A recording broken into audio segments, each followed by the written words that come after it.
ओम श्री कृष्णाय परमात्मने नमः। योऽन्तः सुकोऽन्तरा रामः तथान्तर्ज्योतिरेव यः स योगी ब्रह्मनिर्वाणं ब्रह्मभूतोऽधिगच्छति। பகவான் ஸ்ரீ கிருஷ்ணர் இந்த ஸ்லோகத்தில் ஞானி எப்படிப்பட்ட இன்பத்தை அனுபவிக்கிறார், இன்பத்திற்கான சோர்ஸ் என்ன என்பதை கூறுகிறார். பொதுவா உலகத்துல இன்பத்தை அனுபவிக்கணும் அப்படின்னு சொன்னா இன்பத்தை அனுபவிப்பவன் அப்படின்னு ஒருத்தர் இருக்கணும். அப்புறம் நான் இன்பத்தை அனுபவிக்கணும்னா அதுக்கு ஒரு பொருள், எந்த பொருளிடமிருந்து எனக்கு இன்பம் வருகிறது, இன்பத்தை அனுபவிப்பதற்கான கருவி, இப்படி பல விஷயங்கள் இருக்கு இல்லையா. இன்பம் தருகின்ற பொருளோ மனிதரோ இதெல்லாம் புறத்துல இருக்கு. ஆனா இந்த ஞானி இவருக்கு எல்லாமே ஆத்மாவே இன்பம். அந்தஹ சுகஹ அந்தஹ ஆராமஹ அந்தஹ ஜ்யோதிஹி. யஹ எவர் ஒருவர், எந்த ஞானி, அந்தஹ சுகஹ அதாவது தானே இன்ப வடிவம், தன்னுடைய இன்பத்திற்காகவோ பாதுகாப்பிற்காகவோ நிம்மதிக்காகவோ எதற்காகவோ அவர் மற்றவர்களை, குறிப்பா புற உலகத்தில் எதையுமே அவர் சார்ந்திருப்பதில்லை, தன்னுடைய உடம்ப கூட அவர் சார்ந்திருப்பதில்லை. தான் தூய மெய்ப்பொருள், எங்கும் நீக்கமர நிறைந்த உணர்வு என்பதை உணர்ந்திருப்பதால், அது நானே ஆனந்த ஸ்வரூபம் என்ற ஞானத்தில் நிலைத்திருப்பதால் அவர் இந்த இன்பத்தை புறத்தை தேடுறதில்ல. அதனால இவர் என்னன்னா தானே இன்ப வடிவம் என்பது அவருக்கு நன்றாக விளங்கி இருப்பதால், இப்ப நானே எல்லாம் அப்படின் போது நான் எதை போய் தேடப்ப, எதை அடையணும், அடையறதுக்கான விஷயமே இல்லையே, எல்லாமே நான்.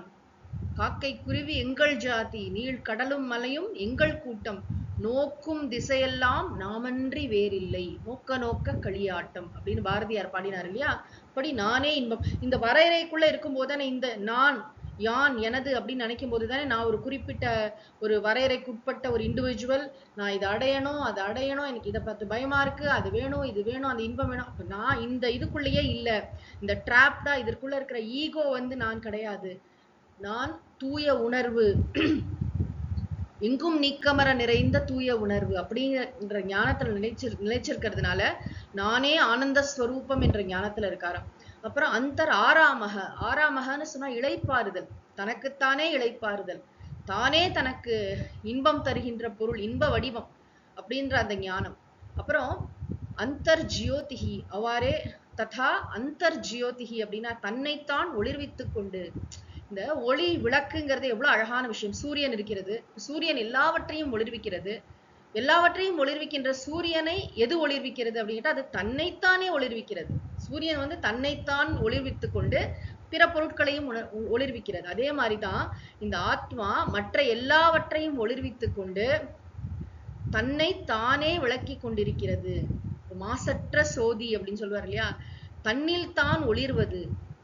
இப்போ வேற எதையாவது ஒண்ணு தெரிஞ்சுக்கணும்னா நம்ம அது இருக்கா இது இருக்கான்னு தெரிஞ்சுக்க கண்ணை கொண்டோ மனசை கொண்டோ தெரிஞ்சுக்கலாம். நான் இருக்கேனா அப்படிங்கிறத தெரிஞ்சுக்கிறதுக்கு என்ன, நான் இருக்கேங்கிறது செல்ஃப் எவிடென்ட், நமக்கு நாமே விளங்குகிறது இல்லையா. அதுதான் அந்தர் ஜோதிகி. ஜோதிகினா ஏதோ ஒரு விளக்குன்னு நினைச்சுக்கிறது, ஒரு மெட்டஃபார், இது ஒரு உருவகம்.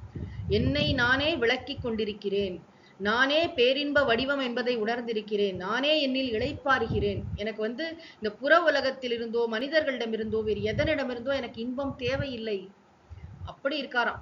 யஹ சஹ யோகி, அந்த ஞானியானவர், பிரம்மபூதக சன், பிரம்மபூதகனா மெய்ப்பொருள் மயமாகவே தான் இருந்து கொண்டு இந்த உலகத்துல ஜீவன் முக்தராக சஞ்சரித்து கொண்டு கடைசியில என்னன்னா பிரம்ம நிர்வாணம் அதிகச்சதி. பிரம்ம நிர்வாணம், பிரம்ம நிர்வாணம்னா மெய்ப்பொருளிலேயே ஒடுங்கி விடுகிறார், விதேக முக்தி அடைந்து விடுகிறார். அதிகச்சத்தினா அடைந்து விடுகிறார். நிர்வாணம் அப்படிங்கிறது ஒரு அற்புதமான சொல்.